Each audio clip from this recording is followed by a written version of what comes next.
제가 오늘 그 모시면서 꼭 여쭤보고 싶은 게 있었어요. 네. 기자 하셨고, 네. 그렇죠? 네. 동아 경향 네. 하셨고, 그리고 외교관 공보관으로도 계셨고, 네. 해외 대사관의 공보관. 네. 그리고 청와대 대변인, 네. 공보 수석도 하셨고, 장관도 하셨고, 그 군사정권 시절부터 시작해가지고 네. 그 이후에 문민정부 뭐 이해창, 오세훈, 안철수 참모도 하셨고, 문재인 참모도 하셨고. 여의도 연구원에도 계셨고 정치를 정말 오랫동안 지켜보셨잖아요. 정말 여야 모두 진보 보수 모두를 가까이서 지켜보셨는데 까네. 어이 털린다. 어이 털린다. 어이 털리네. 얼탱이 없네. 얼탱이 없네.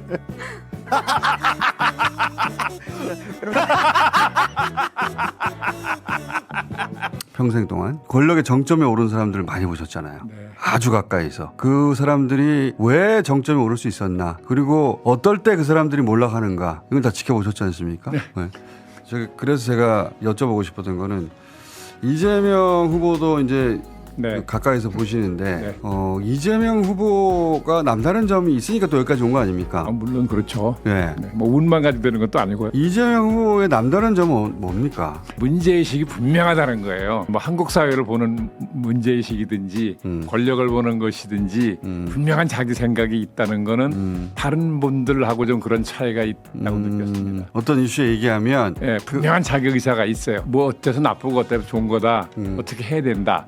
막연하게 뭐 이렇게 얘기하는 게 아니라 한 대여섯 번 만나서 얘기를 긴 시간 해본 경험이 있는데 그 자기 생각이 분명하고 자기 생각을 아주 짧게 조리 있게 설명하는 능력이 있어요. 그거 쉽지 않거든요. 다 탁월한 능력이에요. 생각이 이분이 대통령이 되면 국정을 매우 효율적으로 운영할 거라는 신뢰가 있어요. 이게 저도 여러 번 만나봤지만 생각을 굉장히 일목요연하게 정리해 있죠. 쉬운 말로 네. 짧게 딱 그 대단한 능력입니다. 그거. 일목요연하게 정리해 네. 있고 그걸 남한테 전달도 하고. 그러면 일목요연하게 정리가 됐으니까 행동을 옮길 때도 아주 그렇죠. 간결합니다. 네, 분명하고 간결하죠. 그렇지 못한 정치인들도 많거든요. 대부분이 그게 잘 안 되죠. 장황하고 초점 없고. 네. 이분은 그 설득력이 상당할 거라고 봐요. 저는. 그런 점이 탁월했다. 탁월했죠.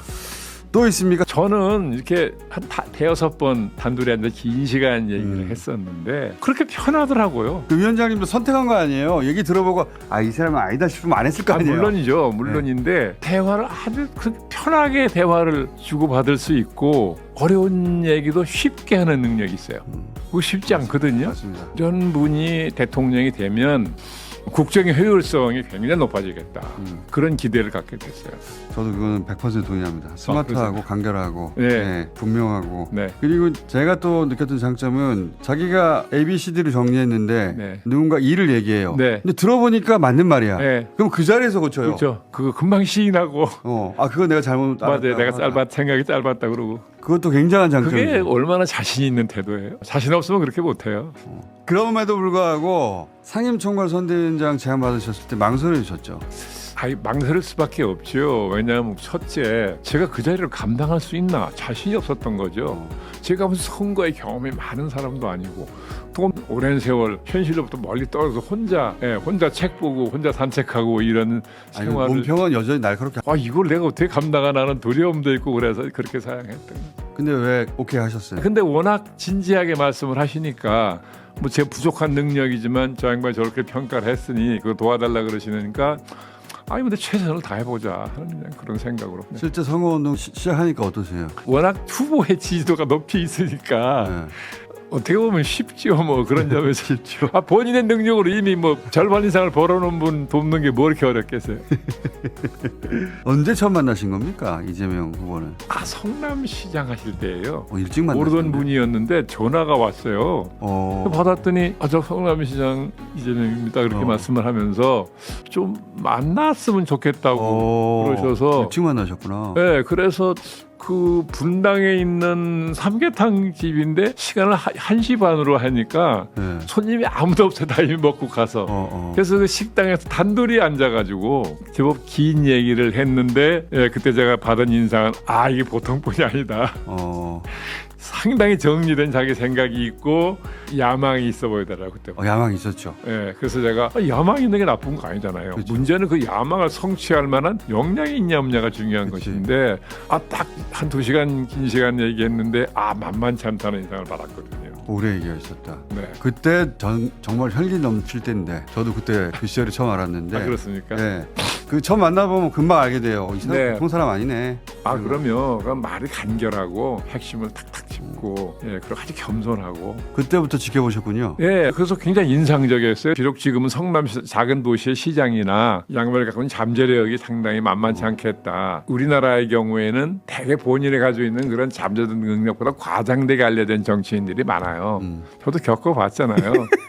그런데 이분은 딱 해보니까 이 만만치 않은 사람이네 하는 인상을 받았어요. 사건의 중심이 여러 번 섰죠. 죽을 뻔, 정치적으로 죽을 뻔한 것도 여러 번이었고. 그렇죠. 네, 근데 우리나라에서 이제 통치자가 되려면 그 산전수전을 다 겪은 사람 아니면 어려워요. 맞습니다. 네. 맞습니다. 놀래지도 말아야 되고 네. 근데 자신감도 있어요. 그런 것 치고도 이재명 후보가 겪은 과정은 정말 극단적인 과정을 겪었어요. 험난한 과정을 뚫고 왔는데 대략 그런 분들이 보면 성격이 꼬이거나 이제 자기를 그렇게 만든 사회에 대해서부터 분노 같은 게 있거나 그러는데 이분 그게 없어요. 그래, 그게 없어요. 그거 정말 어렵거든요. 혐오하고 분노가 없어요. 없어요. 그게 없어요. 그러니까 늘 이렇게 여유가 있고. 보수 진영에서는 혐오와 분노가 있어서 자기들을 어떻게 할 거라고 막 걱정하는데 근데 천만에요. 그런 수준의 지도자가 아니에요. 그것도 저도 신기한 대목인데 그게 없더라고요. 그러니까요. 누구를 특별히 미워하거나 혐오하는 게 그게 없어요. 없어요. 네. 그것도 좋은 자질이죠. 윤석열 그 내란 이후 6개월 동안 있지 않습니까? 그 보수 진영이 지금 그 이후로 괴멸되어 가는 거 아닙니까? 그런 대통령을 만들어 놨으니 그거 뭐 어떡하겠어요. 책임져야지. 지금 보수가 거의 괴멸 수준으로 가고 있는 거 아닙니까? 뭐 지금 이대로 가면 그렇게 되겠죠. 흔히 보수 세력이라고 하는 그 세력이 시대가 바뀌면서 한 번쯤은 환골탈태를 해야 된다고 생각을 해요. 젊은 사람들도 많이 좋은 사람들이 있고 그러니까 한 번쯤은 좀 환골탈태를 해야 국민의 지지를 받을 수 있을 거다. 저 모습으로는 아무리 화장을 해도 국민이 신뢰 안 할 겁니다. 그러니까요. 마지막까지 한덕수로 바꿔치기 하는 거 그 시도를 보니까 그 과정도 보세요. 그것도 좀 그럼 매끈하게 하든지. 예전에 그런 거 몰래 숨어서 매끈하게 했거든요. 그렇죠. 보수가 그런 거 특기였는데 이게 사람들이 착해져서 그런가 봐요. 착해졌어.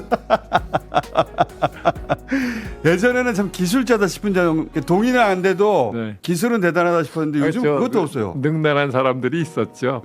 그리고 기술자들도 없고 거칠기 짝이 없고. 그러니까 이제는 정직하게 국민을 설득해야 돼요. 꼼수부리 생각하면 반번에 들통나가지고 지금은 그거 안 통합니다. 어려움도 없어요. 윤석열의 운명은 앞으로 어떻게 될 거라고 보십니까? 누구나 아는 그 결말이겠죠. 말로 옮기지 않겠습니다. 전광훈 목사님은 꽤 여러 해 전에 주변에 있는 젊은 사람들이 저를 찾아와서 아주 훌륭한 목사님을 한번 만나보아라. 안 만나신 분이었구나. 그 커피숍에서 만났어요. 그런데 우선 이렇게 딱 오시는데 인상부터가 아주 어그레시브한 표현이 있죠. 상당히 전투적인 분이고 그래서 왜 저를 보자고 그랬습니까? 그랬더니 이분이 저를 설득을 하는 게 자기하고 손을 잡고 일을 하자. 그래서 저는 그런 능력도 없고 야망도 없으니까 혼자 하십시오. 그러고 헤어진 기억이 납니다. 아니